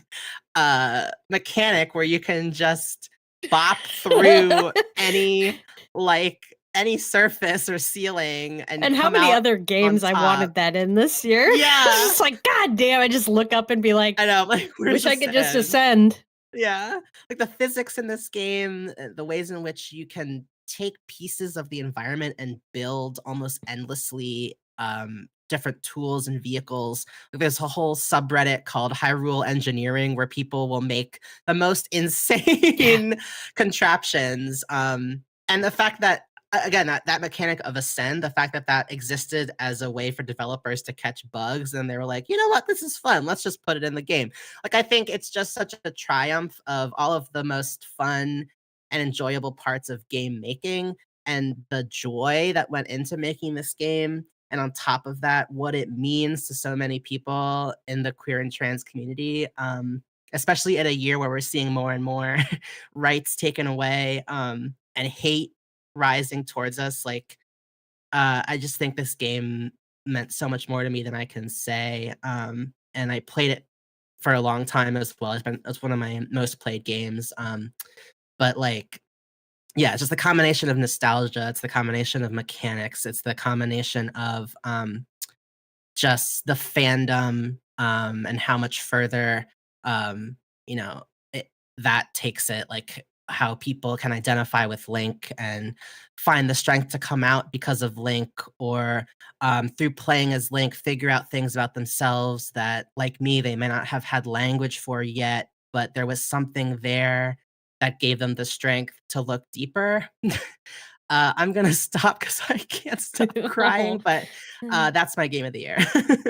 Yeah, Tears of the Kingdom was a fantastic game, and I did not think going into like, I wanted to give it a good shake, I wanted to give it a Yeah. college try, but, we've talked Breath of the Wild did not connect with me. Yeah, I I could could not not get get into into it. that. Yeah, yeah. But there was so much in Tears of the Kingdom that it just the world felt so much more alive, and I think Mhm, circling back to the thing we were talking about at the beginning of this conversation, like, this is what can be achieved when you retain your team, when you they didn't build I they did build so much, like, there's so much new in Tears of the Kingdom that wasn't there in Breath of the Wild, but there were so mhm. many naysayers before the game ever came out who were just annoyed that it was going to be on the same map as Breath of the Wild, Yes. and why would you do that? And it's just like, when you give your developers time, when Mhm, you keep that expertise like, look at what they can accomplish mhm. when they're given time to just make something that already existed better, and the whole effort doesn't have to be on reinventing the wheel. Yeah. Like, there's so much to laud about the game, but, just a couple or, like, one of the main things that I'll add is with that lived-in feeling of the world, there is such a sense I know we talked about this in our public episode that we did on Tears of the Kingdom too, but what still really sits with me with that game is, aside from the hype moments, which are fucking Yeah. awesome, um, just the sense of community and Mm. rebuilding that exists in the game, the way how Mm. everyone you encounter, the way they're actively, uh with Breath of the Wild, like, the world is taken over by I'm gonna fuck up, a Canon. Calamity Ganon, I think it's like Mhm. some specific version of Ganon. Yeah. I'm sorry, I don't know these games very well. But there's nobody anywhere, like, there's no people anywhere. People Yeah. have been thrown aside, like, they're living in fear, like, they're not out in the open. That Yeah. makes sense for that world, but the impact that it creates is, like, a very sparse and desolate world to explore, and what was Yeah. so refreshing about Tears of the Kingdom is there are literally people everywhere trying to band together and rebuild their communities, rebuild their homes, rebuild their towns, their villages, to in the wake of the events of the first game and Ganon being, this, just fought or whatever. And Yeah. even Link's journey to build this team Mm. of heroes whose powers come from their ancestors. I don't know, it just all feels so much more connected Yeah. to the lore and history of the land and rooted Totally. in the people and cultures that exist, and that was so much more Mm. interesting to me than what people were so taken with in Breath of the Wild was this idea of like, "Oh my god, that's this huge map and there's a mountain over there and I could just go climb that if I want." And I'm just Mhm. like, "But what the fuck is there to find on that mountain?" Yeah. Like, people were so taken with what they could do, but I didn't feel like there was anything deeper than that Yeah. beyond the option to do it. Like, who am I climbing this mountain Yeah, for? yeah, you get excited that you can climb a mountain. I wanna be excited about why I'm climbing the mountain. Yeah. Um, and I feel like Tears of the Kingdom gave me great reasons to climb the Mm. mountain. Um, Mm. and yeah, I was not expecting that to be such a experience that resonated with me on so many levels, Yeah. this year. Preach. So that's a great Mm. number 1 pick. Thanks, buddy. What do you wanna do next? Do you wanna do honorable mentions, or do you wanna do favorite character? Yeah, let's do, because I mean, my honorable mentions list is pretty short. Okay, Um, so let's start there then. okay. Um, right? Is that what you were Yeah. saying? Okay. Yeah, yeah. Uh, well, I said Tears of the Kingdom, high on my honorable mentions list. And just like that, so for the number 5 slot, I was really debating between Jedi Survivor, Spider-Man 2, and Tears of the Mm. Kingdom for me. Those were like the 3 like big, like meaty uh Jedi Survivor you wouldn't quite call open world, but pretty close Mm. Mhm. games that I played this year. And I liked them all for really different reasons. Like Spider-Man 2 gets an honorable mention for just being a fucking blast from start to finish. That game is so fun. But Yeah. I think Janet Garcia, and I don't remember which podcast I heard her saying this on, but she was talking about Insomniac games as being like so polished as to the point where there's like no friction with Mm. them. And I think that's part of why these games never end up being like my absolute favorite. Mm. They're like, I can't there's nothing wrong with the game, like, functionally, it's like a yeah, perfect, and there's a lot of hype, fun moments in the game too, and, like, I really like Miles as a character. I like, Peter's fine, particularly Peter, but I love Miles as a character. The Yeah. story I thought was good, but there's I don't know, it has no sharp edges, Mm. is, I guess, the best way to put it, and for me personally, while I can say that that is an incredibly well-made game, it just doesn't put it very high on my list at the end of the day. Mm. It's not something that I'll be chewing on or still thinking about. Even a few weeks after Mm. playing it, I was like, "What happened?" And like, it Yeah. just doesn't stick with you. It's like candy Mm. or bubble gum, but it's It's a like lot the of fun. Pixar of games. Yeah, maybe. It's a lot of fun while you're experiencing it, but it doesn't last, after it's Mm. over. And then, yeah, Tears of the Kingdom just being such a fun investment and so much creativity there. I don't know how you wanna do these. Should I just run through my list and then you'll run through your Yeah. list? Okay. Yeah. Um, I wanted to shout out Dredge for just being, It's I on my think, like, list a too. perfect fucking game. Yeah. Like, just Yeah. like like perfectly executed. Like no Yeah. notes. No notes. No. Like I just think like Dredge It's knows awesome. what it wants to do and just Mm. does it Mm. perfectly. Mhm. And I enjoyed myself so much with that fucking game. Yeah. You said it's on your list too of honorable mention? Yeah. Yeah, it's basically same. I mean, stylistically, narrative-wise, it's got a great twist. It ties itself into a pretty neat bow at the end. It doesn't over-explain itself. It's like, Doesn't I think overstay its welcome, it's like a great no. length, yeah. Yeah. Addicting game loop without being like, "And we're gonna try to keep you here forever." It's like, Mhm. "No, we're gonna make a really fucking enjoyable game, and then you're gonna be done, and we're all gonna shake hands and call it a day. Thanks for playing." Like, Yeah. I loved it. It, like, left me wanting more in a good way. It was Yeah. like, I finished it, I got the platinum, and I wasn't like a lot of times, by the time I pop a platinum in the game, I'm like, "Okay, ready to uninstall this." Yeah. I was like, "I could go for more dredge," but I also feel Yeah. sated. It's like when you stop eating when you actually should, when you no longer Mhm. feel hungry, but I don't feel overstuffed. It was, like, Yeah. perfect. It was perfect. Um, Season: A Letter to the Future is Mm. another game that has just, like, really has stuck with me throughout this Mm. year. It's another one of those ones that's about impending apocalypse. It's just an absolutely fucking beautiful game. I Yeah. think in retrospect, one of the things that's kept it from being higher on my list is, like, I still don't feel like I know where the main character didn't have any reflections on what they were experiencing. Like, Mm. there's so much beautiful stuff that you went through and you witnessed, and there was this, like, great feeling of, like, witnessing it all happening and that being very, like, bittersweet and beautiful and relishing in the beauty of an apocalypse in a dying world. But I don't know, I guess, especially when you compare it to, like, what we're experiencing, I think of something like Jasant that had so much more grief knitted Yeah. through it. Yeah. Um, there was, like, not as much room in season for grief and anger and some of those more Mm. negative emotions, but I still found it to be, like, a really beautiful and impactful game. Yeah. Um, and I was surprised by how much I got into the, like, journaling Yeah. mechanic in it. Um, and then some quick shout outs. Dave the Diver. Uh, Obviously. that was Great game. just what a surprise. Like, there's just so Yeah. much different shit that game is doing, and it does it all really well. God of War Valhalla for just, Oh, like, right. dropping this random God of War Ragnarok Valhalla. So this is, like, the DLC that they surprise dropped at the Game Awards, like, in December.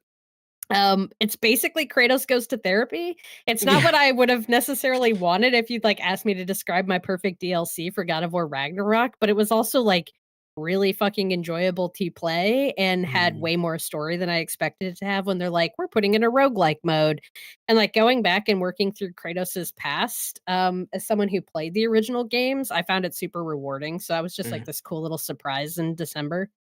And then Goodbye Volcano High, Mhm. because I am still listening to Same. that soundtrack Yes, on same. repeat. Yeah, what were your honorable Yeah. mentions? So, yeah, Goodbye Volcano High, Dredge, Chance of Sonar is on there because I just Yeah, thought, just a great little latecomer game, with, again, really excellent storytelling mechanics without a single word being spoken. mm, I know we talked about that in was that a public episode? Yes. yes. Chance of Sonar, Yeah, yes. that's the one we released last week, Yeah. after much drama trying to get it recorded. Yeah. And, A Space for the Unbound was on my list as well, and we talked about that, so, Nice. yeah, just yeah, great indie year. Yeah, so many fantastic games released this year. Alright, our final award to give, our favorite character. Okay, Do you so I want you to hard. go first because you said you've got a Okay. list. Yeah, I have a list, Okay. so I have a list that I told Jamie I'd try to pick on air, Okay. Abramar from the Cosmic Wheel Sisterhood, just Ah, yeah, this the behemoth. Yeah. godlike behemoth, who kinda looks like a scorpion, and a djinn, Yeah. like, mixed together, and just the surprising humanity and sensuality and, yearning and empathy coming from this godlike being. I just thought it was masterfully crafted. I did think he was kind of hot, so there's that. He is kinda hot. And, like, I love the way the animation of his laugh, as Yes! his fangs and His stuff too. fangs and the smoke trailing out or whatever. Yeah. That's what I'm He remembering, was but maybe under that's wrong. consideration for me, for sure. Nice, yeah. Yeah. Tyler from Thirsty Suitors, Okay, yeah. just hot goth trans GF, like, hello, thank you, Yeah, I am yeah. fed. Rauru from Tears of the Kingdom Yes, because I'm Rauru. a furry, I guess. Those those hip bones. Like, there was no reason for this king, This goat like, deer man. goat fox deer man to be dripped out Yeah. and just, Oh, the like, jewelry. oh my god, and weirdly hot, it's Yeah. fine. Um, and then 2 characters from In Stars and Time, Oh, okay. Isabeau and Sifrin. And, like, the fact that I just started playing this game, like, 2 weeks ago, but these characters have me in a chokehold is, like, just a testament to the character building and narrative strength of In Stars and Time. Mhm. This is, like, a game made in RPG Maker, and it manages to be, like, so much it's so good and so lovingly crafted, and these characters feel real even though I'm looking at black and white 2D illustrations, and I think I know these characters just from listening to them talk and seeing how they interact. I'm like, "Oh, I see myself in you guys." Like, I see my neurodivergence, I see my queerness, I see my transness, I Mhm. see my anxiety, um, I see the ways I interact with my friends, and it just all feels very grounded. And again, it just speaks to like what happens when art is made by us for us and that kind of thing. Um, so that's my list. Sifrin was really I close to being mine, uh, like, really close. I just s- yeah, identify with them a lot. yeah, Yeah. just this kind of like naughty, uh, not super vocal, like naughty and like Yeah, they're I guess not that's the interested in aspect. following rules Yeah, that's the aspect of him necessarily. that I maybe don't, like, dive as much with, but all of the, like, anxiety, the insecurity, Yeah. there's I don't know how far you're in the game, I don't wanna spoil anything either, but there's conversations that, that Sifrin has with himself Mm, later in the game. Like, there's a moment in the game where you can go into a bathroom and you just get, like, a private moment to yourself to mm, think, and some of those conversations that Sifrin, like, has with himself are so fucking, like, I'm just like, "Oh my god, did you just pull that right out of my own fucking head?" Um, mhm. so yeah, there's a lot there. Yeah, I don't Yeah. quite as much, but, like, using humor to diffuse everything and not, like, being super emotionally vulnerable in most contexts, like, that I Mhm. identify with.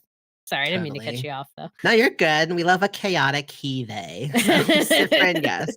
I think, honestly, my heart is saying Isabeau, and so that's where I'm gonna go for my Okay, pick for favorite character. I think, okay. I immediately bonded with this, like, trans mask coated himbo, um, and like, his puppy dog energy, his unfailing optimism, the little things that I associate with expressions of trans masculinity, like, really came through, and just his ability to very easily be in touch with his vulnerability, Mm.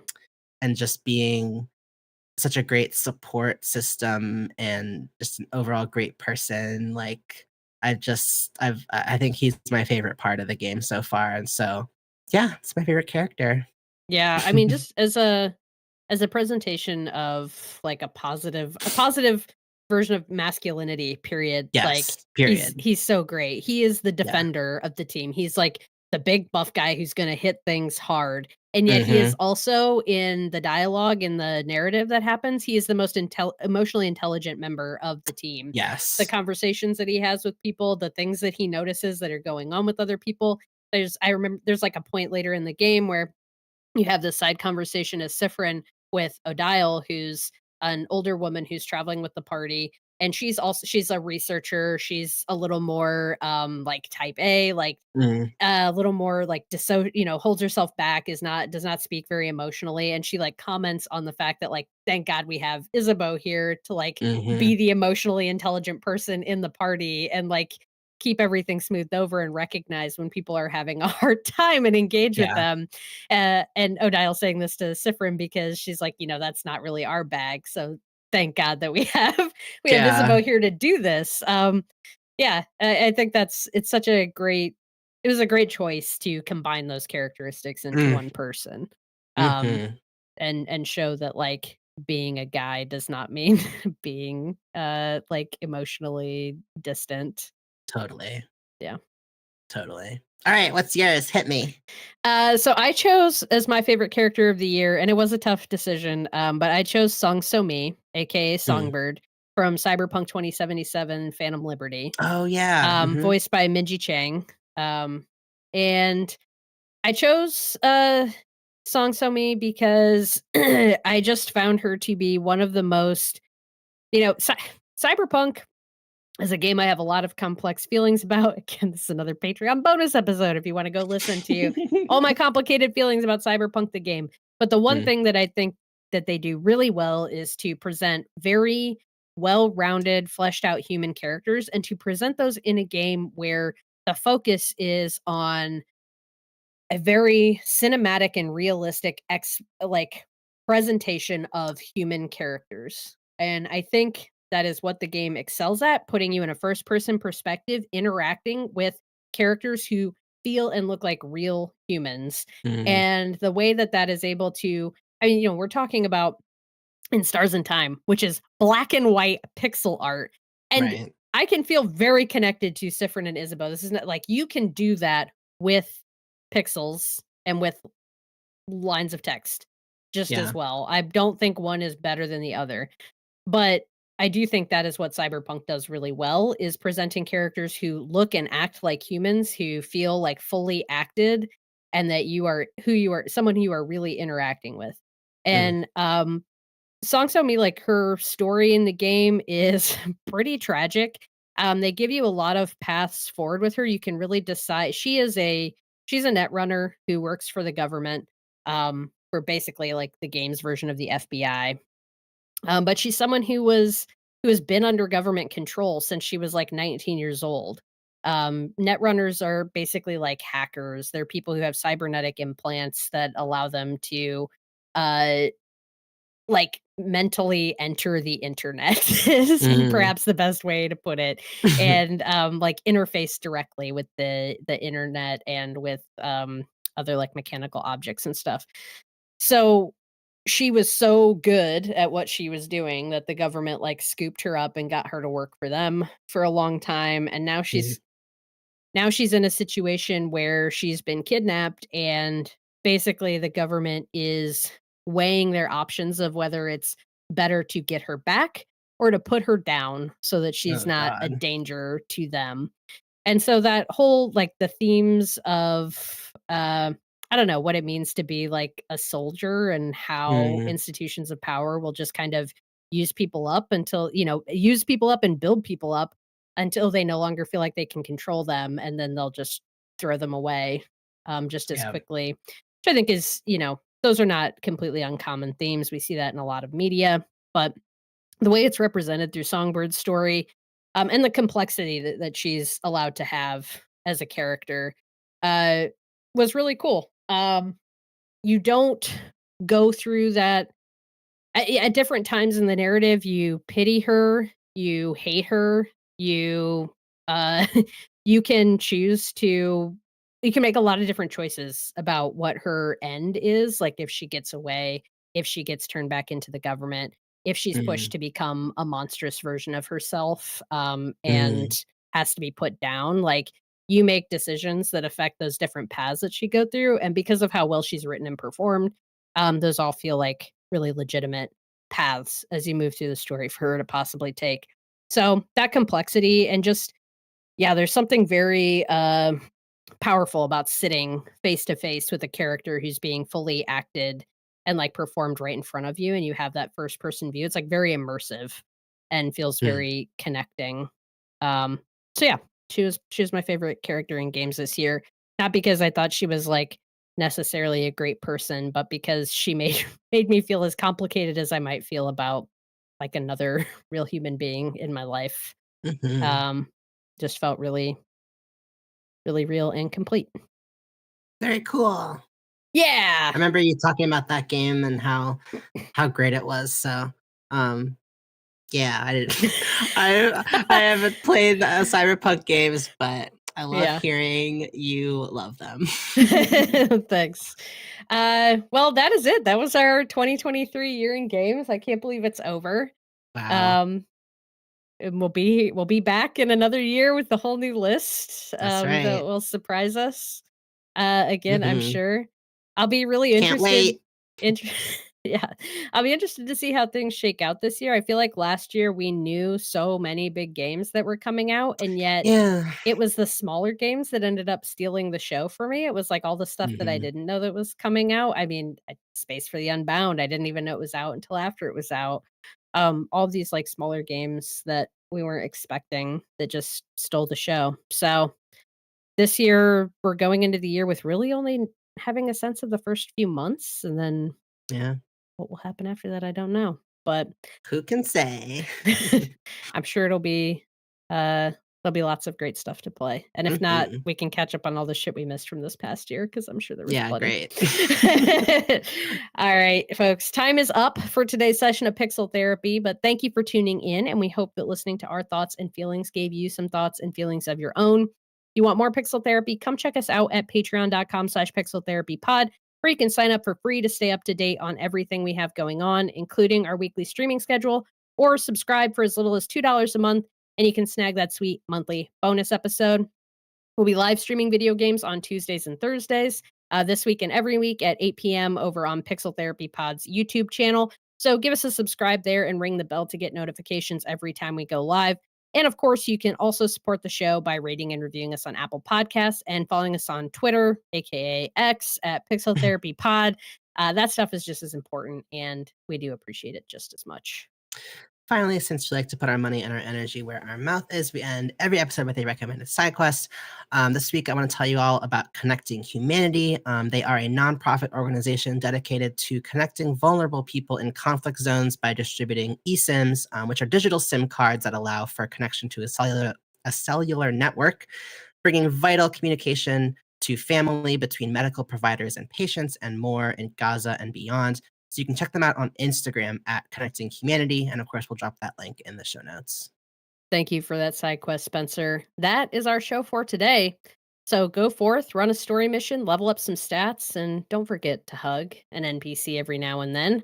We'll be back soon with some more Pixel Pixel Therapy. therapy. Bye bye.